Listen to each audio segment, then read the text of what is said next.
Check প্ৰদান কৰিব 4 লাখ টকাৰ। আৰু এই চেকটি আজি প্ৰদান কৰিবলৈ আমাৰ সন্মানীয় মেয়ৰ মহোদয় আহিছে। তো এইখিনিতে মই মেয়ৰ মহোদয়ক তেখেতৰ পৰিয়ালৰ তেখেতৰ হাজবেণ্ড তেখেতক দিবলৈ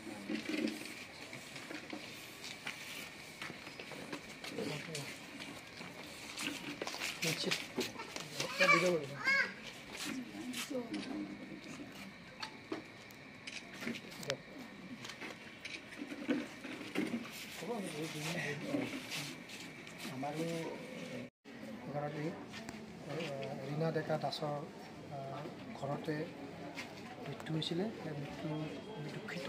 আজি পৰিয়ালবৰ্গক সান্তনা দিয়াৰ ক্ষেত্ৰত জিলা প্ৰশাসনৰ পৰা আমি মৰণোত্তৰভাৱে 4 লাখ টকা আমি তেখেতক এক